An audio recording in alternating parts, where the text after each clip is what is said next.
খৈরুকুম মান তাআল্লামাল কুরআনা ওয়া আল্লামা, অর্থাৎ সেই সর্বোত্তম ব্যক্তি যে কোরআন মাজিদ নিজে শিক্ষা করে এবং অপরকে শিক্ষা দেয়। আল্লাহ রাব্বুল আলামিন পবিত্র কুরআনুল কারিমে বলেছেন যে ওয়ারাত্তিলিল কুরআনা তারতিলা, তোমরা কোরআন তেলাওয়াত করো সুন্দরভাবে, স্পষ্টভাবে এবং তারতিলের সহিত। অর্থাৎ কোরআন মাজিদ যে একটা বরকতপূর্ণ কিতাব, যার প্রত্যেক অক্ষরে অক্ষরে চূড়ান্ত বরকত নিহিত। এই কারণে প্রত্যেক মুসলিমের উচিত যে প্রত্যেক দিন সকাল সন্ধ্যায় কোরআন মাজিদ আল্লাহ রাব্বুল আলামিনের সন্তুষ্টি অর্জনের জন্য তেলাওয়াত করা, কোরআন মাজিদ পড়া। অনেক সময় দেখা যায় যে মানুষ, অনেক সময় না অধিকাংশ মানুষই কোরআন মাজিদ যাদের বাড়িতে আছে, প্রত্যেক মানুষ কোরআন মাজিদ সুন্দর করে কাপড় দিয়ে ঢেকে রেখে দিয়েছে।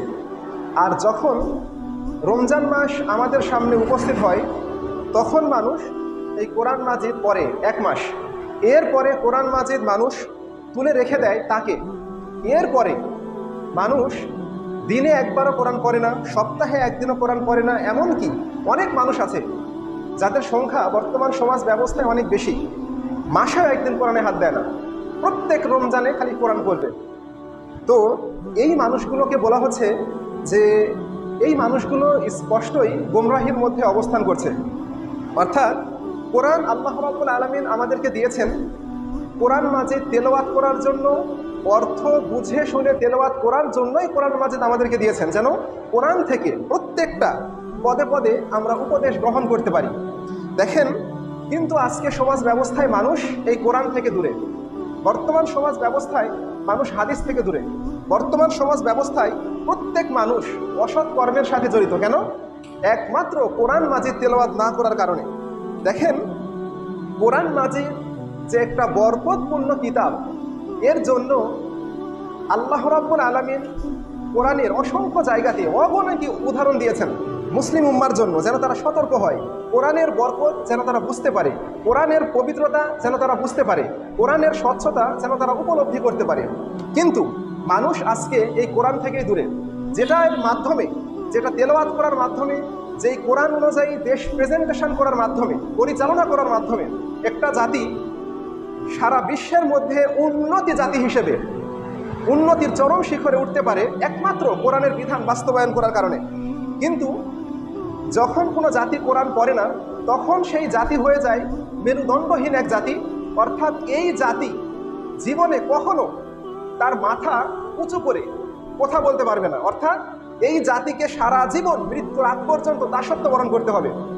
এই কারণেই বলা হচ্ছে যে যে জাতি কোরআন পড়ে, যে জাতি কোরআনের বিধান অনুযায়ী চলে, এই জাতি সারা বিশ্বের যত শক্তিশালী দেশ আছে, যত শক্তিশালী জাতি আছে, যত পারমাণবিক শক্তিধর দেশ আছে, যেই জাতি কোরআন অনুযায়ী আমল করে, আল্লাহর কোরআন অনুযায়ী বিচার ফায়সালা করে, যে জাতি কোরআনের বরকত বুঝতে পারে, যেই জাতি কোরআন পড়ে, যেই জাতি কোরআনকে শ্রদ্ধা করে, যেই জাতি কোরআনের স্পষ্টতা বুঝতে পারে, কোরআনের স্বচ্ছতা বুঝতে পারে, এই জাতি পারমাণবিক শক্তিধর দেশের চাইতে এই জাতির শক্তি আছে লক্ষ কোটি গুণ বেশি। সুবহানাল্লাহ। কিন্তু আজকে আমরা এই কোরআন মাজিদ থেকে দূরে, আজকে আমরা কোরআন মাজিদ থেকে দূরে। দেখেন, যেই জাতি কোরআন পড়ে, এই জাতি একটা বরকতপূর্ণ জাতিতে পরিণত হয়। এই জাতি হার না মানা জাতি হয়। অর্থাৎ যখন আমি কোরআন পড়ছি, এই কোরআনের বরকত আমি নিচ্ছি, যখন আপনি কোরআন পড়ছেন, তখন এই কোরআনের বরকত আপনি নিচ্ছেন। যেই বাড়িতে কোরআন মাজিদ তেলাওয়াত হচ্ছে, কোরআনের বরকতে সে বরকতময় হচ্ছে। যখন একটা জাতি কোরআন মাজিদ তেলাওয়াত করছে, পুরো জাতি এই কোরআনের বরকতে বরকতময় হচ্ছে। কিন্তু যখন আমরা আজকে কোরআন থেকে দূরে আসি, তখন আমাদের ওপর আসমানি গজব বর্ষণ হচ্ছে। আজকে বিভিন্ন দেশ ও জাতির কাছে আমরা আজকে নির্লজ্জতা স্বীকার করছি, মাথা বিক্রি করে দিচ্ছি, মেরুদণ্ডহীন জাতিতে পরিণত হচ্ছি। কেন? একমাত্র কোরআন এবং সহিহ হাদিসের জ্ঞান না থাকার কারণে।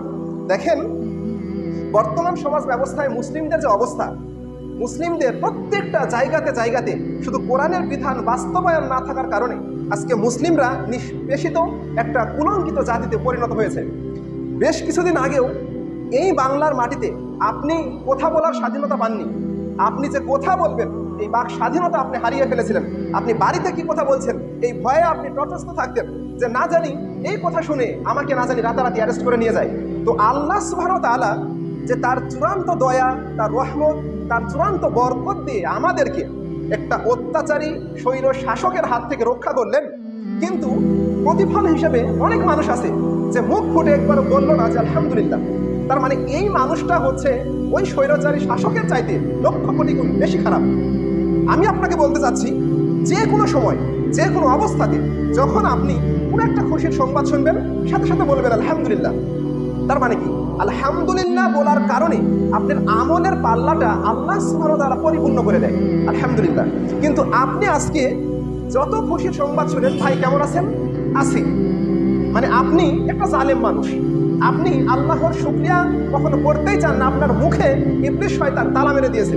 আপনি কখনো বলেন না যে অসুস্থ থাকা পরেও একটা মানুষ যদি মৃত্যু শয্যায় পতিত হয়, ওই মানুষকে যদি তার অপর মুসলিম ভাই দেখতে যায়, এরপরেও যদি তাকে জিজ্ঞাসা করা হয় ভাই তুমি কেমন আছো, তার বলতে হবে আলহামদুলিল্লাহ। এটাই মুসলিমদের আদর্শ।